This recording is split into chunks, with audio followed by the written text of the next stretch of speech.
యేసుక్రీస్తు ప్రశస్తమైన నామంలో మీ అందరికీ హృదయపూర్వక వందనాలు మరొకసారి తెలియజేస్తున్నాను. ప్రసంగి మరియు 6వ అధ్యాయము 2వ వచనాన్ని చదువుకుందాం. ప్రసంగి 6వ అధ్యాయము మరియు 2వ వచనం. ఎక్లియాషియస్ చాప్టర్ 6:2 ఈ యొక్క వాక్యాన్ని చదివి వినిపించాలని మనం చేస్తున్నాను. మనకు సహాయం చేయాలని నేను మనం చేస్తున్నాను. ప్రసంగి 6వ అధ్యాయము 2వ వచనం. ఏమనగా దేవుడు ఒకరికి ధనధాన్యము సమృద్ధిని ఘనతను అనుగ్రహించును. అతడేమేమి కోరినను అది అతనికి తక్కువ కాకుండును. అయినను దానిని అనుభవించుటకు దేవుడు వానికి శక్తిని అనుగ్రహింపడు. అన్యుడు దాన్ని అనుభవించును. ఇది వ్యర్థముగాను గొప్ప దుర్వస్థగాను కనబడుచున్నది. హల్లెలూయా. ప్రార్థన చేసుకున్నాం. సర్వశక్తి కలిగిన దేవా, సర్వోన్నతుడా, మీ నామానికి కృతజ్ఞత వందనాలు, స్తుతి స్తోత్రాలు. చదువుకున్న లేఖన భాగంలో నుండి నాతోను మాతోను మాట్లాడమని, ఈ మాటల ద్వారా ఆశీర్వాదకరంగాను దీవెనకరంగా ఉండటానికి నా దేవుడు కృప దయచేయమని, అయ్యా ఈ మాటలు వింటున్నాం మేము, అయ్యా నా తండ్రి చూస్తున్న మేము ఈ మాటలను అన్వయించి నడుచుకోవటానికి కృప దయచేయమని, ఈ యొక్క మాటలను నా తండ్రి ప్రతి హృదయాలలో కార్యసిద్ధి కలుగు చేయమని యేసుక్రీస్తు పరిశుద్ధ నామములో పొంది ఉన్నాం మా తండ్రి, ఆమేన్. ఇక్కడ భక్తుడైన సొలొమోను గారు ప్రసంగి రాస్తూ 6వ అధ్యాయం 2వ వచనానికి వచ్చినప్పుడు, ఏమనగా దేవుడు ఒకనికి ధనధాన్యము సమృద్ధిని ఘనతను అనుగ్రహించును. నేటి యొక్క అంశం ఏంటంటే సమృద్ధి. సమృద్ధి. దేవుడు మనకు సమృద్ధిని అనుగ్రహిస్తూ ఉంటూ ఉన్నారు. ఎలాగా సమృద్ధిని అనుగ్రహిస్తూ ఉన్నాడు? ఎవరికి సమృద్ధిని అనుగ్రహిస్తూ ఉంటూ ఉన్నాడు? ఎవరిని బట్టి ఈ యొక్క సమృద్ధిని అనుగ్రహించబోతూ ఉంటూ ఉన్నాడు?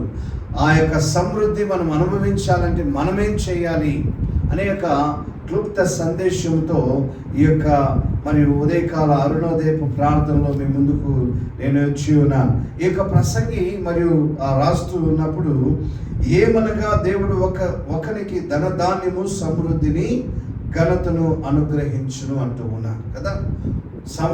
సమృద్ధిని మరియు ఘనతను అనుగ్రహిస్తాను. ఏంటి సమృద్ధి? ఏంటి ఘనత? సమృద్ధి అనగా మనము చాలా మరియు ఆలోచనలకు వెళ్ళిపోతాం. సమృద్ధి అనగానే దేవుడు నాకు సమృద్ధి అయిన డబ్బు ఇవ్వాలి, సమృద్ధి అయిన నాకు ధనధాన్యములు ఇవ్వాలి, సమృద్ధి అయిన జీవితం ఇవ్వాలి అని చాలా సందర్భాలలో మనము ఇష్టపడుతూ ఉంటాం. సమృద్ధి అనే మాటకు యేసుక్రీస్తు ప్రభువారు తప్ప ఇంకెవ్వరి లోకంలో సమృద్ధి ఇవ్వటానికి వీల్లేదు. అందుకే అంటున్నాను, చాలా సందర్భాలలో సంపూర్ణతను దేవుడు మనకి ఇవ్వబోతున్నారు.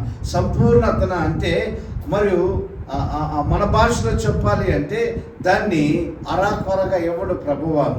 సమృద్ధి, సర్వ సమృద్ధిని దేవుడు మనకు ఇవ్వబోతూ ఉన్నాడు. ఇక్కడ కూడా మనం చూసుకున్నప్పుడు ఈ యొక్క ప్రసంగి గారు మరియు సొలొమోను గారి యొక్క ప్రసంగి రాస్తూ ఉన్నప్పుడు ఆయన లోకంలో వాటన్నింటిని గురించి రాస్తూ ఉన్నారు.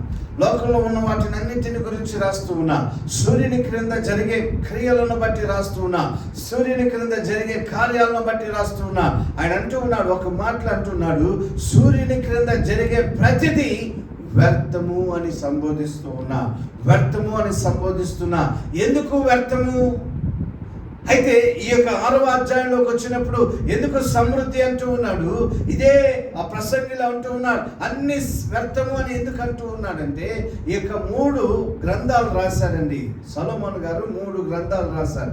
ఒకటి సామెతలు, రెండవది పరమగీతములు, మూడవది ప్రసంగి రాశాడు. సామెతలు ఎప్పుడు రాశాడు? ప్రసంగి ఎప్పుడు రాశాడు? పరమగీతములు ఎప్పుడు రాశాడు అని మనం చూసుకున్నప్పుడు, పరమగీతములు మొట్టమొదటిగా రాశాడు. మూడు గ్రంథాలు రాస్తే పరమగీతంలో మొట్టమొదటిగా రాశారు. నీకెట్లా తెలుసు అని మీరు అడగొచ్చు. ఆ యొక్క పరమగీతంలో మనం చూసుకున్నప్పుడు ప్రియురాలను గురించి, దేవుని గురించి మాట్లాడుతున్నది. అక్కడ రాజకుమారుడు లేకపోతే పెండ్లి కుమారుడు గురించి రాయబడుతుంది, ప్రియుని గురించి రాయబడింది, ప్రియురాలను గురించి రాయబడింది. ప్రియుడు ఎవరు? సంఘం. క్షమించాలి, యేసుక్రీస్తు ప్రభు వారు ప్రియుడు. ప్రియురాలు ఎవరు? సంఘం. వీరి మధ్య ఎవరుంటూ ఉన్నారంటే దేవుడు ఉంటూ ఉన్నారు. అక్కడ అంటూ ఉన్నారు. ఇక ముగ్గురిని గురించి ఆ యొక్క గ్రంథం అంతా రాయబడినట్లుగా చూస్తూ ఉంటున్నాం. దేవుని బిడ్డలారా, ఎవరు? సాలమోను గురించి రాయబడ్డారు, ప్రియుని గురించి రాయబడ్డారు, ప్రియురాల గురించి రాయబడ్డారు. అయితే ఆ అధ్యాయంలో మనం చూసుకున్నప్పుడు యవ్వన దశలో ఏ యొక్క కార్యాలు జరగాలో ఆ కార్యాలను మనం చూసుకుంటూ ఉంటాం. సామెతలు ఎప్పుడు రాశారంటే మధ్య వయసులో రాశారు. సామెతలు ఎప్పుడు రాశారంటే మధ్య వయసులో రాశారు. యవ్వన దశలో ఏది రాశారంటే పరమగీతములు రాశారు. సామెతలు ఎప్పుడు రాశారంటే మధ్య దశలో రాశాడు. ప్రసంగి ఎప్పుడు రాశాడంటే అన్ని కాలాలు వయస్సు భయపడిన తర్వాత, వృద్ధుడిగా మారిన తర్వాత ఆయన అంటూ ఉన్నాడు, నా కాలగతులు ఆయనకి తెలిసినవి. కానీ దావీదు అంటూ ఉన్నాడు, నా కాలగతులు నీ వశంలో ఉంటున్నది. సామెతకరుడు ప్రసంగి అంటూ ఉన్నాడు, ఏమని అంటున్నాడంటే మన్నైనది వెనుకటి వలె మన్నుకు. అంటే ఇది ఆఖరి చాప్టర్. మొదటి చాప్టర్ ఏమో ప్రసంగిలో కనబడుతుంది, రెండవ చాప్టర్ ఏమో మిడ్ అనే పిలువబడుతున్నది కదా, అది సామెతలు. అప్పుడప్పుడు మనకు సామెతలు పుట్టుకొని వస్తూ ఉంటుంది. మూడవది మనం చూసుకుంటూ ఉంటే ప్రసంగి లోకంలో ఉండే జరిగేవన్నీ వ్యర్థమంటున్నాడు. ఈ యొక్క ప్రసంగి రాస్తూ ఈ యొక్క 6వ అధ్యాయంకి వచ్చినప్పుడు మరలా నేను చెబుతూ ఉన్నాను, ఏమనగా దేవుడు ఒకనికి ధన ధాన్యములను అనుగ్రహిస్తాడంట. ధన ధాన్యములతో పాటు ఘనతను కూడా అనుగ్రహిస్తూ ఉంటారంట. అది ఎట్లా అనుగ్రహిస్తాడు? సమృద్ధి ప్లస్ ఘనత, సమృద్ధి ప్లస్ ఘనత. ఈ సమృద్ధి ఘనతను అనుభవించాలి అంటే మనం ఏం చేయాలి? ఇక్కడ అంటూ ఉన్నాడు, అనుగ్రహించును, అతడు ఏమేమి కోరినను అది అతనికి తక్కువ కాకుండును. ఒక్కటి కూడా తక్కువ కాకుండా. ఈ రోజులలో వివాహాలలో మనం చూస్తూ ఉంటాం, శారీ అంటారా దాన్ని. ఆ యొక్క అమ్మాయికి తల్లి పుట్టింటి తరపున అనేకమైన వస్తువులను పంపిస్తూ ఉంటారు.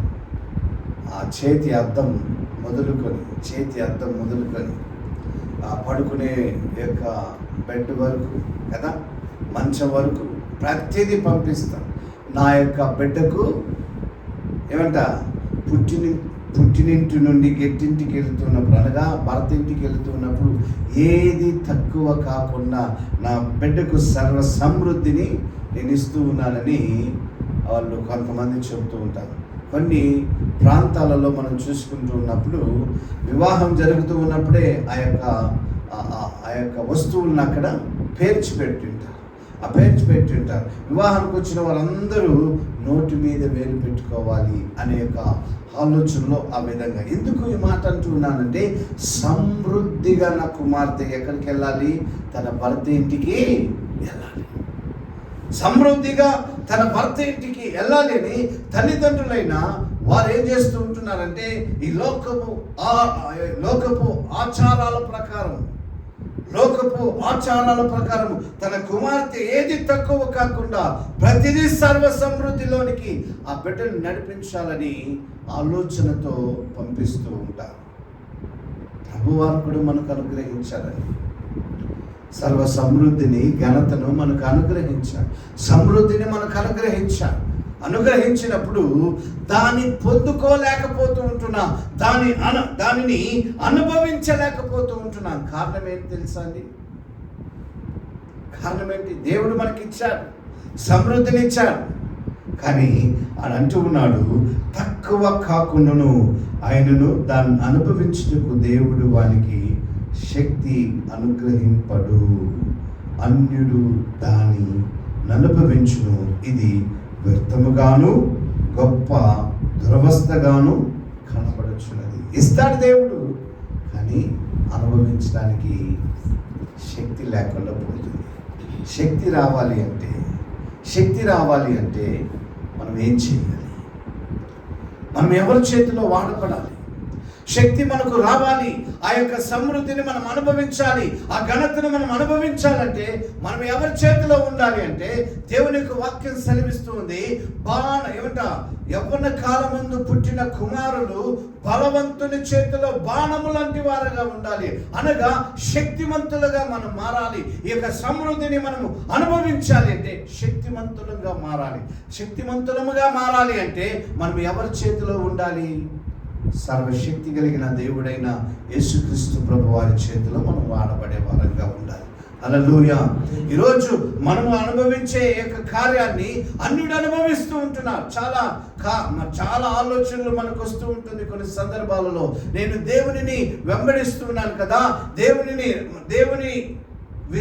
యందు విశ్వాసం ఉంచుతూ ఉన్నాను కదా, నేను రక్షణ పొందాను కదా, దేవుని మందిరానికి నేను వస్తూ ఉన్నాను కదా, ప్రార్థన చేస్తున్నాను కదా, వాక్యాన్ని చదువుతున్నాను కదా, ప్రతి సహవాసంలో నేను ఉంటున్నాను కదా, దేవుడు నాకెందుకు ఇలాంటి యొక్క ఆశీర్వాదం ఇవ్వలేదు అని చాలా సందర్భాలలో అనుకున్న రోజులు లేకపోలేదు.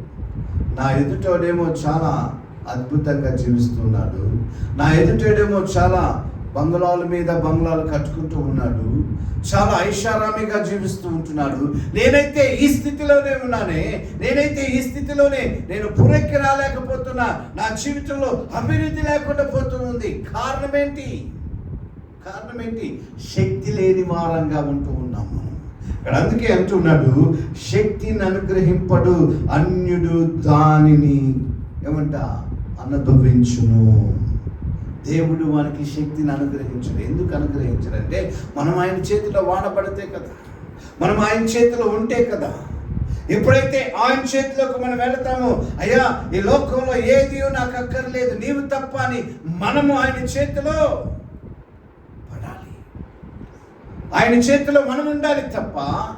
కానీ మనం ఏం చేస్తాం? కొన్ని సందర్భాలలో ఏం చేస్తూ ఉంటాం చెప్పండి? ఇదే చాలు, ఈరోజు ప్రార్థన చేసామా, రేపు ప్రార్థన చేసేది వద్దులేదు. ఈరోజు బైబిల్ చదివామా, రేపు బైబిల్ చదవటం వద్దులేదు. ఈరోజు విశ్వాసంలో ఉంటున్నామా, రేపు విశ్వాసం తగ్గిపోతుంది. కాదు, అదే శక్తి. కొన్ని సందర్భాలలో శక్తిహీనతలుగా మనం ఉంటూ ఉంటాం, శక్తి లేని వారంగా ఉంటాం. అక్కడ అంటున్నారు దేవుడే శక్తిని అనుగ్రహించకుండా ఉంటారు. కొన్ని సందర్భాలు నేను చాలా సందర్భాలలో ఆలోచన చేస్తూ ఉంటాను, ఎందుకు శక్తిని అనుగ్రహించలేదు మనకు? ఎందుకు ఇలాంటి సమృద్ధిని మనం అనుభవించలేదు? పాత నిబంధనలో మనం చూసుకుంటూ ఉన్నాము ఈ మాటలను. దేవుని బిడ్డలారా, దేవుని జనాంగమా, ఈ యొక్క ఉదయకాల సమయం అందు అంటున్నాడు, ఒకవేళ అన్ని మనకి ఇచ్చిన తర్వాత మనం ఏం చేస్తాం తెలుసా అండి? దేవుణ్ణి మర్చిపోతాం. అవునా కాదండి? దేవుణ్ణి మర్చిపోతాం. కొన్ని సందర్భాలలో దేవుణ్ణి మర్చిపోయే వారంగా ఉంటాం. దేవుని బిడ్డలారా, ఈ యొక్క ఉదయకాల సమయం దేవుని మరిచిన వారుగా ఉండకూడదు, దేవుని మరిచిన వారుగా ఉండకూడదు, దేవునిని విడిచిన వారంగా ఉండకూడదు. దేవునిని మరిచిన వారుగా, దేవునిని విడిచిన వారంగా ఉంటే మనం శక్తిహీనులుగానే ఈ లోకంలో మిగిలిపోతాం. కనుక ఈ యొక్క సమృద్ధి మన జీవితంలో ఉండాలి అంటే మనం ఎవరి చేతిలో ఉండాలి? దేవుని చేతిలో ఉండే వారంగా ఉండాలి, దాన్ని అనుభవించే వారంగా ఉండాలి. కానీ అన్యుడేమో ఈ లోకంలో అనుభవిస్తాడు, కానీ అదే దేవుడు మనకి ఎందుకు దాన్ని అనుగ్రహించలేదంటే ఒక కారణం ఏంటి తెలుసా? వాళ్ళకన్నా మనం గొప్పవాడు. లోకంలో ఉన్నవానికంటే మనలో ఉన్నవాడు గొప్పవాడు.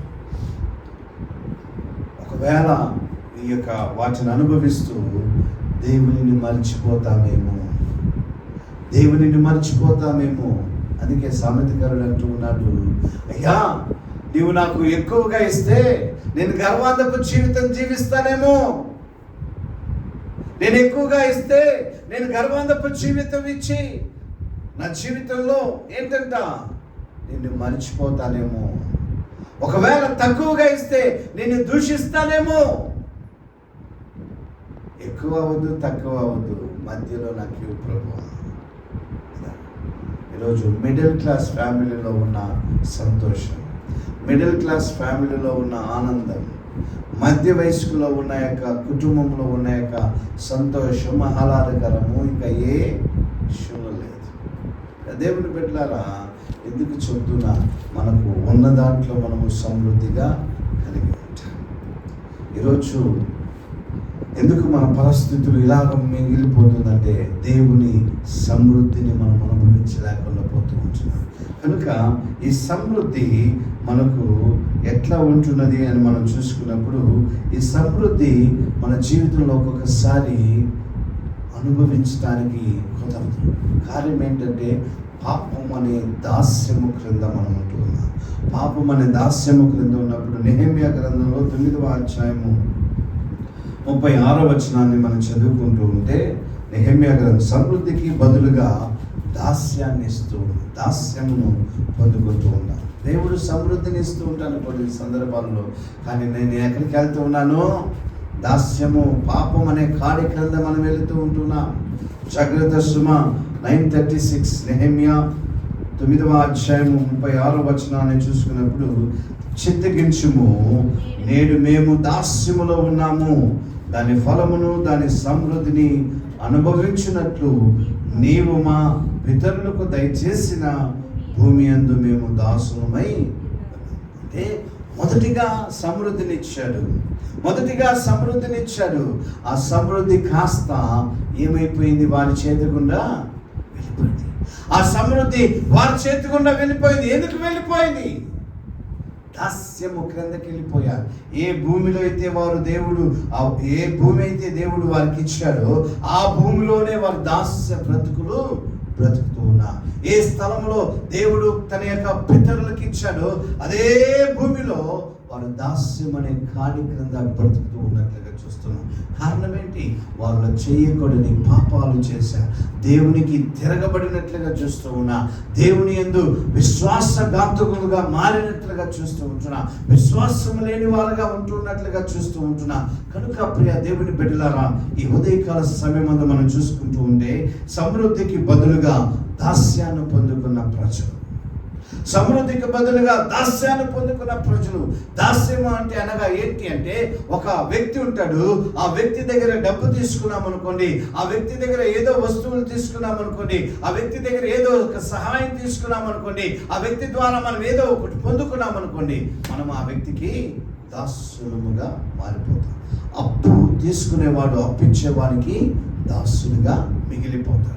కనుక ప్రియ దేవుని బిడ్డలారా, మనం దాసులుగా మారిపోయాము, దాస్యములో మారిపోయాము అనగా మనలో ఏదో ఒకటి తక్కువైంది, ఎవరి మీదనో మనం ఆశ్రయగా బ్రతుకుతూ ఉంటున్నాం. ఈరోజు సమృద్ధినిచ్చే దేవుణ్ణి విడిచిపెట్టేశాం. దాస్యం అనే ఖాళీ గ్రంథకు మనము వెళ్ళిపోయాం. నెహెమ్యా గ్రంథంలో ఎందుకు అని 37వ వచనంలోనికి వచ్చినప్పుడు, మా పాపమును బట్టి నీవు మా మీద నియమించిన రాజులకు అది అతి విస్తారముగా ఫలమిచ్చుచున్నది.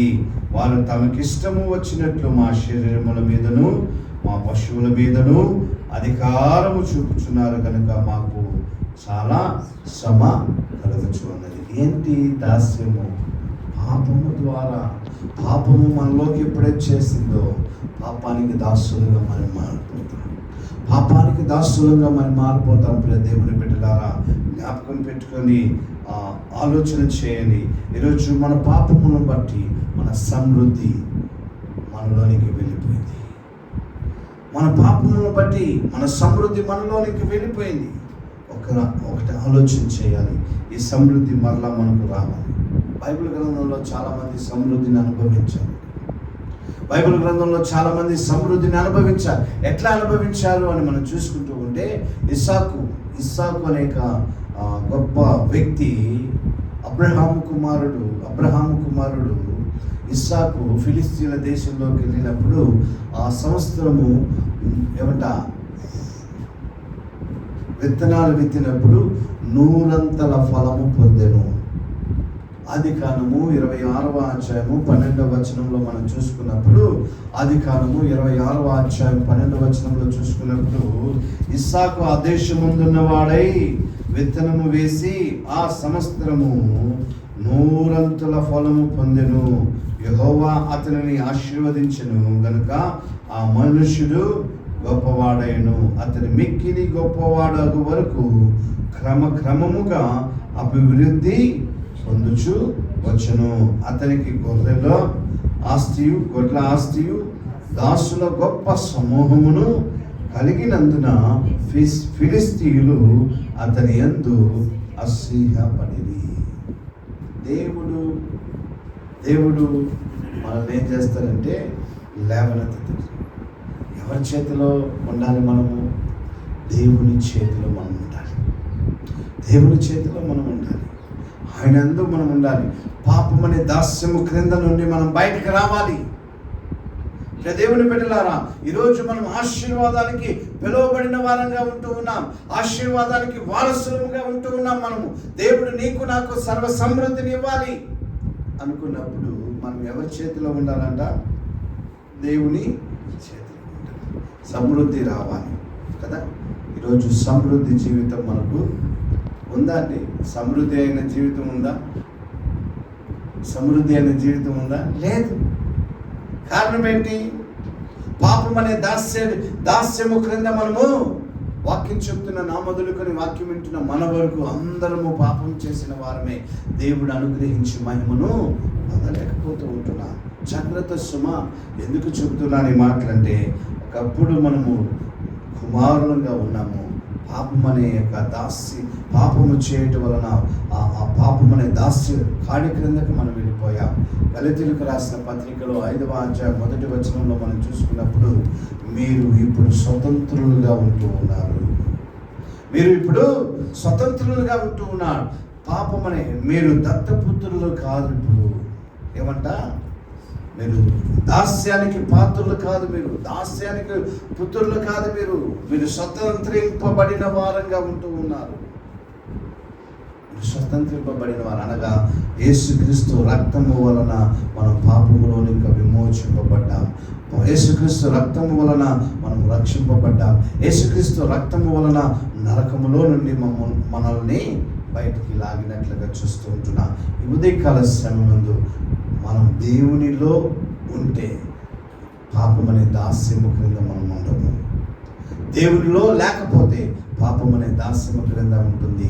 మన జీవితంలో సమృద్ధి వెళ్ళిపోతుంది, ఆశీర్వాదం వెళ్ళిపోతుంది, మన జీవితంలో మేలు వెళ్ళిపోతుంది, దీవెన వెళ్ళిపోతుంది, ప్రతిదీ మనని ఇంకా దూరం వెళ్ళిపోతుంది. కారణం ఏంటంటే మనం దేనికి లోబడి ఉన్నాము? పాపానికి లోబడి ఉన్నాం. దేవునికి లోబడి జీవించాల్సినది పోయి, దేవునికి లోబడవలసినది పోయి, పాపానికి లోబడిన వారంగా ఈ సందర్భాలలో జీవిస్తూ ఉంటాం. ప్రియ దేవుని చిన్నమ్మ కనుక ఈ యొక్క ఉదయకాల సమయమందు మనము సమృద్ధి మనకు అనుభవించాలంటే దేవుని చేతిలో మనము ఉండేవారంగా ఉండాలి. దేవుని చేతిలో అనగా మూలవాక్యాన్ని మర్చిపోకండి. అక్కడ అంటూ ఉన్నాడు, ఏమనగా దేవుడు ఒకరికి ధనధాన్యము సమృద్ధిని ఘనతను అనుగ్రహించును. సమృద్ధిని మనం చూసుకున్నాము. ఇప్పుడు ఘనత రావాలి అంటే మనం ఏం చేయాలి? ఘనత రావాలి అంటే మనం ఏం చేయాలి? దేవునిని ప్రేమించాలి. దేవునిని ప్రేమించాలి. అందుకే అంటున్నా కీర్తనకరుడు 91వ కీర్తన 14వ చరణంలో అంటూ ఉన్నాడు. కీర్తన రాస్తూ ఇట్లా అంటున్నాడు. 91వ కీర్తన 14వ చరణంలో అంటున్న మాట, అతడు నన్ను ప్రేమించుచున్నాడు గనుక నేను అతడిని తప్పించదను. అతడు నా నామమును ఎరిగిన వాడు గనుక నేను అతనిని ఘనపరచెదను. ఎవరి నామాన్ని ఎరగాలి? ఎవరి నామాన్ని ఎరగాలి? ఇలాంటిది దేవుడు మనకి ఇవ్వలేదండి. ఇలాంటిగా ఘనత మనకి ఇవ్వలేదు. ఆయన విజయోత్సవాలతో ఊరేగిస్తూ దేవుడు మనల్ని ఏం చేస్తున్నాడు? విజయోత్సవాలతో ఊరేగించే దేవుడు. నిన్న నేను మార్తల్లి ఆ ప్రాంతానికి వెళ్తున్నప్పుడు కొంతమంది వస్తూ ఉన్నారు. విగ్రహాలను తల మీద పెట్టుకొని వస్తూ ఉన్నారు. నేను చూసిన వెంటనే పౌలు గారు రాసిన మొదటి కొరింథీయులకు రాసిన పత్రిక 2వ అధ్యాయము 14వ వచనాన్ని రెండవ కొరింథీ అనుకుంటాను, 2వ అధ్యాయం 14వ వచనం. అక్కడ ఆ మాట మామూలు విజయోత్సవాలతో ఊరేగించుచున్న దేవుడు. 2వ కొరింథీ 2వ అధ్యాయం 14వ వచనంలో దేవుడిని వారు ఊరేగిస్తున్నారు, కానీ దేవుడైతే మనల్ని ఊరేగిస్తూ ఉన్నాడు. ఎట్లా ఊరేగిస్తున్నాడు? అతడు నన్ను ప్రేమించుచున్నాడు కనుక నేను అతన్ని తప్పించదను, అతడు నా నామమును ఎరిగిన వాడు కనుక నేను అతనిని ఘనపరచెదను. దేవుడిస్తే ఘనత ఎవరి వలన ఏమంట లాక్కోవటానికి వీల్లేదు. దేవుడిచ్చిన ఘనత ఉన్నత స్థితికి దేవుడు ఎక్కించేవాడు. ఎవరికి ఇస్తారు ఘనత? ఒకటి, ఆయన ప్రేమించే వారికి దేవుడు ఘనతనిస్తాడు. రెండవదిగా ఎవరికి ఇస్తారు ఘనత అంటే ఆయన సేవించే వారికి ఘనతను చూపించే దేవుడు. యోహాను రాసిన సువర్తమానము 12వ అధ్యాయం 26వ వచనంలో మనం చూసుకుంటూ ఉంటే, యోహాను రాసిన సువార్త మరియు 12వ అధ్యాయం 26వ వచనంలో మనం చూసుకుంటూ ఉంటే, ఒకడు నన్ను సేవించిన ఎడల నన్ను వెంబడింపవలను, అప్పుడు నేను ఎక్కడ ఉండునో అక్కడ నా సేవకుడును ఉండును. ఒకడు నన్ను సేవించిన ఎడల నా తండ్రి అతనిని ఘనపరచును. ఎవరు ఘనపరుస్తారు? ఇప్పుడు ఎవరిని ఘనపరుస్తారు? దేవుడు మనలను ఘనపరుస్తూ ఉంటాడు. మనము ఆయన్ని సేవించాలి, మనం ఆయన్ని ప్రేమించాలి. హల్లెలూయా. ఎట్లా ప్రేమించాలి? ఎట్లా సేవించాలి? అదే అపోస్తలుడైన పౌలు గారు మరియు ఆ కొరంథీలో కొంతమంది ఉంటున్నారు. ఆ కొరంథీ వారు ఏం చేస్తున్నారు అని మనం చూసుకున్నప్పుడు, కొరంథీయులకు రాసిన మొదటి పత్రిక 12వ అధ్యాయము 23వ వచనాన్ని చదువుకుందాం. కొరింథీయులకు రాసిన మొదటి పత్రిక 12వ అధ్యాయం, శరీరంలో ఏ అవయవములు ఘనత లేనివి తలంతుమో ఆ అవయములను మరి ఎక్కువగా ఘనపరచుచున్నాము. సుందరములు కాని మన అవయములకు ఎక్కువైన సౌందర్యము కలుగును. ఇక్కడ మనం చూసుకుంటూ ఉంటే, శరీరంలో ఏ అవయవములు ఘనత లేనివని తలంతుమో ఆ అవయవముల వలన మరి ఎక్కువగా ఘనపరచుచున్నాము. సుందరములు కానీ మన అవయవములకు ఎక్కువైన సౌందర్యము కలుగును. దీన్ని శరీరముతో దేవుణ్ణి మనము, అదే ఫిలిప్పీయులకు రాసిన పత్రిక 1వ అధ్యాయం 19వ వచనము మరి 29వ వచనాన్ని మనం చదువుకున్నప్పుడు, నేను ముగించిపోతూ ఉంటున్నాను. ఇక్కడ మనం చూసుకున్నప్పుడు దేవుని యొక్క వాక్యం ఏమని సెలవిస్తూ ఉంది?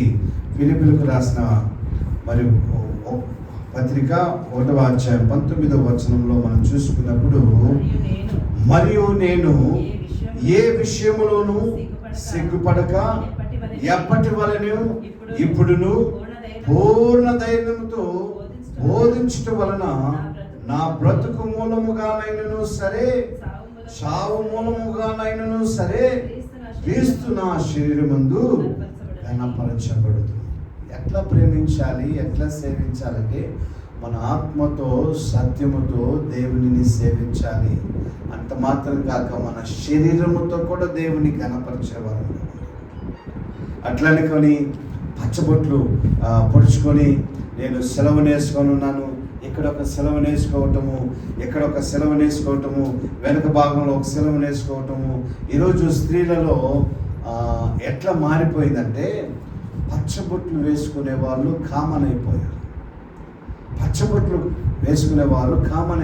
మీకు తెలుసా? పచ్చబొట్లు మన శరీరం మీద పొడిపించుకోకూడదు. అయ్యా నీకెట్లా తెలుసు? బైబిల్ గ్రంథం బోధిస్తుందండి. పచ్చబొట్లు పొడిపించుకోకూడదా? అవును. లేవియ కాలంలో మనం చూసుకున్నప్పుడు భక్తుడైన మోషే గారు ఆ ఇజ్రాయెల్ ప్రజలకు కొన్ని మంచి మాటలు చెప్తూ ఉన్నప్పుడు దేవుని వలన కలిగిన మాటలు, దేవుడు ద్వారా కలిగిన మాటలు మనం చూసుకున్నప్పుడు మోషే గారు 19వ అధ్యాయం అనుకుంటారు. అక్కడ ఆ యొక్క 19వ అధ్యాయంలో మనం చూసుకున్నప్పుడు 27వ వచనంలో అక్కడ రాయబడింది ఏంటంటే, మన శరీరంలో పచ్చబొట్లు పొడుచుకోకూడదు.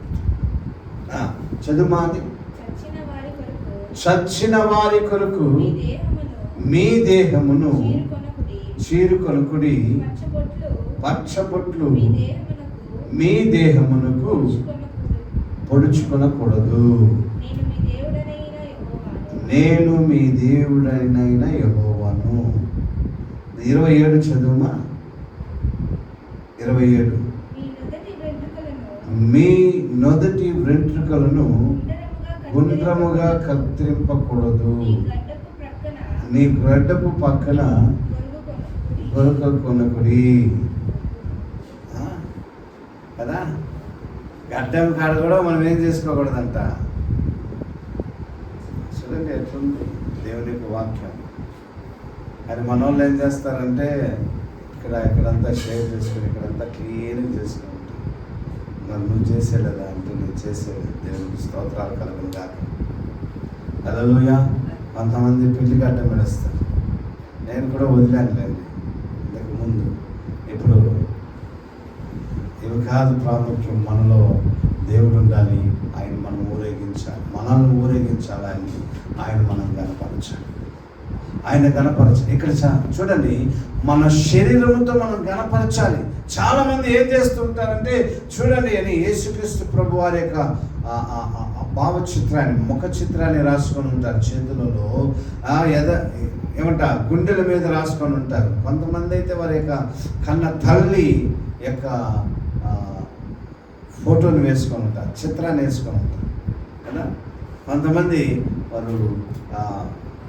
వారు ప్రేమించిన భార్యల పేర్లు వేసుకొని ఉంటారు, భర్తల పేరు వేసుకొని ఉంటారు. కొంతమంది క్రైస్తవులు నిజంగా పచ్చబొట్లు పొడుచుకోకూడదంట. ఎందుకు పొడుచుకోకూడదంటే ఎవరిని బట్టి ఈ పచ్చబొట్లు పొడుచుకుంటున్నారు అని మనం చూసుకుంటూ ఉంటే చచ్చిన వారి నిమిత్తము. మీకు తెలుసా, చనిపోయిన ఎముకలను తీసి దాంట్లో నుండి వచ్చే కెమికల్ని, దాంట్లో నుండి వచ్చే రసాయన పదార్థాన్ని ఒక ద్రవ పదార్థంగా మార్చి, దాన్ని కెమికల్గా మార్చి, దానికి ఏదేదో పూసి ఎముకల్లో నుండి వచ్చేదే ఆ యొక్క పచ్చబొట్ల యొక్క ఇంకు. తెలుసా మీకు? దాన్ని తీసుకొని ఆ సూది ఎక్కడి వరకు వెళ్తుంది అని మనం చూసుకుంటే పై భాగం వరకు వెళ్ళదు, అది లోపల భాగం వరకు వెళ్తుంది. అది లోపల భాగం వరకు వెళ్తుంది. ఆ యొక్క పచ్చబొట్లు పొడిచినప్పుడు మనలో ఒక కణాలు ఉంటుందండి, తెల్ల కణాలు. మీకు తెలుసో తెలియదు, ఒక దెబ్బ తగిలింది అనుకోండి, పై భాగంలో ఒక దెబ్బ తగిలింది అనుకోండి, కొద్ది రోజులకి అది మానిపోతుంది. కొంతమందికి అది గాయంగా మిగిలిపోతుంది, కొంతమందికి మానిపోతుంది. అది మానిపోయింది అంటే అక్కడ ఏవి కనపడదు. కారణం ఏంటి తెలుసా? మనలో ఉండే కొన్ని కణాలు ఆ దెబ్బను ఏం చేస్తుంది తెలుసా? మాన్పించేస్తుంది. అంత పవర్ఫుల్ ఉంటుందంట ఆ యొక్క కణాలు. ఆ యొక్క శరీరంలో ఉన్న కణాలు అంత యొక్క శక్తివంతమైన కణాలు ఉంటుంది. కానీ ఈ పచ్చబొట్టు వాటిని కూడా చంపేస్తుందంట.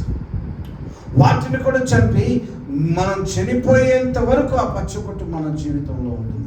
ఈ పచ్చబొట్లు ఎవరి కొరకు పొడుచుకునేది అంటే, ఈ మధ్యకాలంలో పురుషులు తక్కువైపోయారు, స్త్రీలు ఎక్కువైపోయారు. అక్కడక్కడ మనము చెన్నై బీచ్కి వెళ్ళామనుకోండి, మెరీనా బీచ్కి వెళ్ళామనుకోండి, దారి పొడుగున ఈ టాటూస్ యొక్క షాపులు ఉంటాయి, దారి పొడుగున ఉంటాయి. ఎందుకంటే మన యొక్క బెంగళూరులోనే ఎక్కువగా ఉంది. బాణస్వరిలో వెళ్ళామనుకోండి, ఒక 2-3 షాపులు ఉంది. మీకు తెలుసా అండి, పచ్చబొట్టు వలన మన శరీరానికి ఎంతో హానికరంగా ఉంది. రెండవదిగా దాని వలన ఎయిడ్స్ అది ప్రాకుతుంది, దాని వలన క్యాన్సర్ ప్రాకుతుంది. ఈరోజు మనము వాళ్ళకు చూపించాలి, వీళ్ళకి చూపించాలని మనం పచ్చబొట్లు పొడుచుకోవడానికి వెళ్తాం కదా, వాటి వలన మన శరీరానికి చాలా అపాయకరమైనది, చాలా అపాయకరమైనది. ఎవరికో రాసిన సూది, ఎవరికో పొడిచిన సూది మనకు పొడుస్తారు.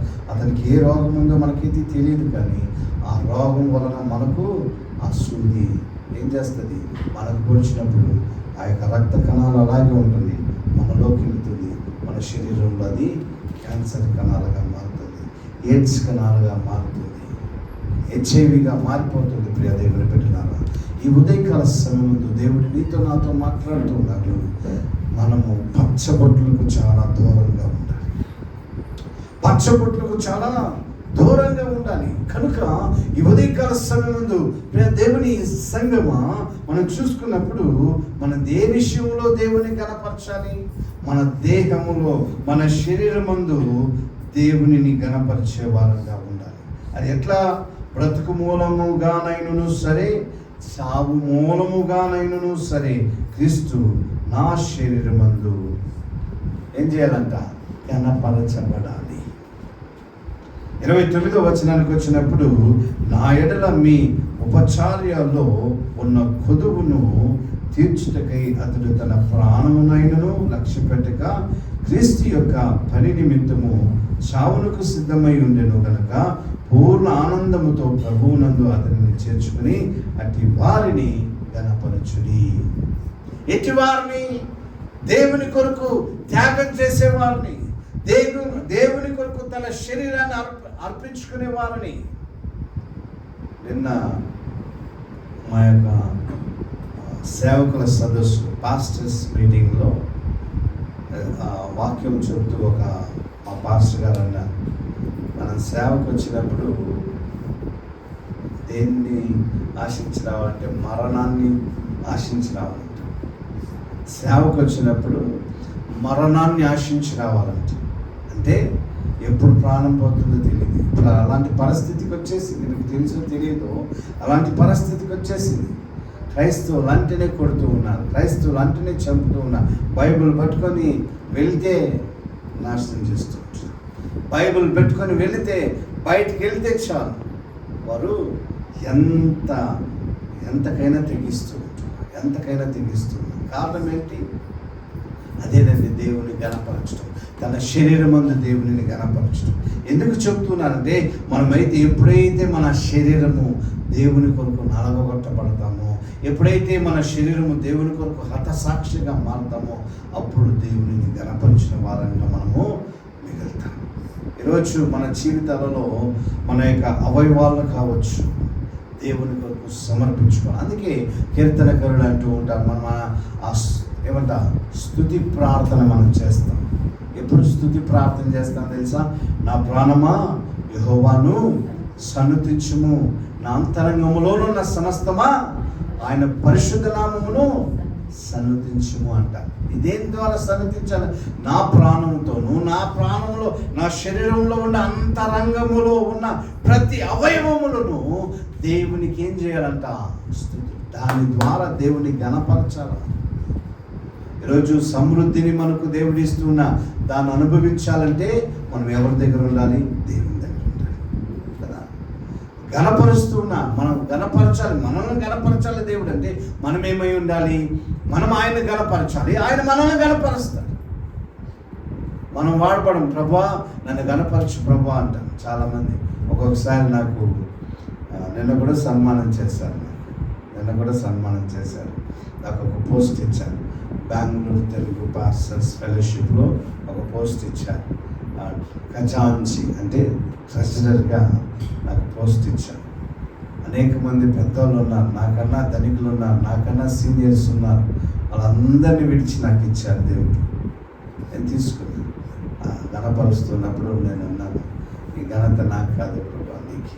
ఎక్కడైనా ఈ వారంలోనే 3 సన్మానాలు జరిగాయి. ఆంధ్రాలో 2 సన్మానాలు, మరియు బెంగళూరులో 1 సన్మానం.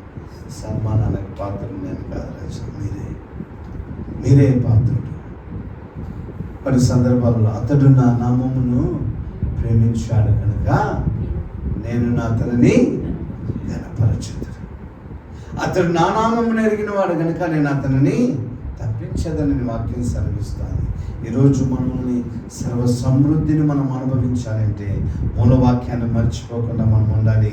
సర్వ సమృద్ధిని మనం ప్రతిదీ మనం అడిగిన వాటన్నిటిని దేవుడు ఇస్తారని మీకు తెలుసో తెలీదో 40 రోజులు మనం ప్రార్థన చేశాం, అనేక కార్యాలు చేశాం, ఉపవాస ప్రార్థనలు అనేక కార్యాలు చేశాను. ఇప్పటికీ చెప్తున్నా, చేయబోతూ చేయబోతూ ఉన్నా.